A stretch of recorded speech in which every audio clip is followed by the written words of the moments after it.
Assalamualaikum warahmatullahi wabarakatuh. Halo semuanya, ketemu lagi dengan saya April Karina, MPM 204230173. Baiklah, di video kali ini saya akan menjelaskan mata kuliah tentang pengembangan pembelajaran IPS di SD. Baiklah, sebelum memulai ada baiknya like, comment, share, and subscribe ya. Jangan lupa hidupkan tanda loncengnya juga ya.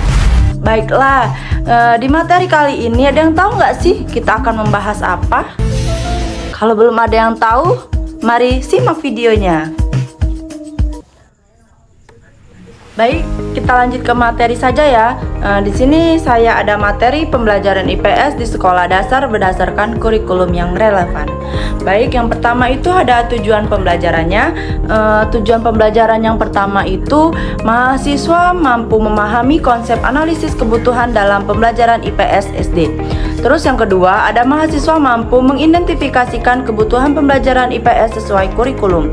Dan yang ketiga, mahasiswa dapat menganalisis perbedaan kebutuhan dalam K13 dan kurikulum Merdeka. Selanjutnya itu ada mahasiswa mampu menyusun rekomendasi strategi pembelajaran IPS di SD. Baik, selanjutnya ada hakikat pembelajaran IPS di SD.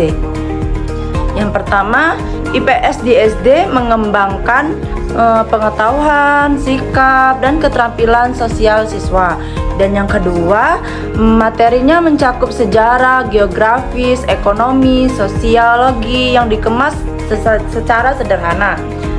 Dan selanjutnya ada menumbuhkan sikap nasionalisme, demokratis, dan bertanggung jawab. Selanjutnya lagi ada membekali siswa dengan kemampuan berpikir kritis, kerjasama, dan kepedulian sosial. Next, selanjutnya ada pentingnya analisis kebutuhan. Yang pertama ada menyesuaikan pembelajaran dengan karakteristik siswa SD. Kedua, ada menjadi dasar perencanaan RPP, modul ajar, dan asesmennya. Ketiga, mengatasi kesenjangan antara tujuan kurikulum dengan kondisi nyata di kelas. Dan keempat, ada membantu guru memilih metode, media, dan strategi pembelajaran yang relevan. Baik, untuk sekarang kita menggunakan kurikulum K13 dan kurikulum Merdeka. Baik, di sini saya akan menjelaskan yang pertama yaitu kurikulum K13. Yang pertama itu berbasis kompetensi inti atau KI dan kompetensi dasar atau KD. Dan yang kedua, mengintegrasikan sikap, pengetahuan, dan keterampilan. Dan yang ketiga, itu materi IPS diajarkan secara tematik terpadu di SD. Dan keempat, penilaian meliputi sikap, pengetahuan, dan keterampilan. Dan kelima, menekankan pendekatan saintifik atau 5M, yaitu mengamati, menanya, mengumpulkan data, menalar, dan mengkomunikasikan. Selanjutnya ada kurikulum Merdeka. Yang pertama mengacu pada capaian pembelajaran atau CP dan tujuan pembelajaran atau TP. Dan yang kedua lebih fleksibel dan menyesuaikan konteks lokal. Dan yang ketiga, IPS menjadi bagian dari ilmu pengetahuan sosial terpadu dengan proyek profil Pancasila.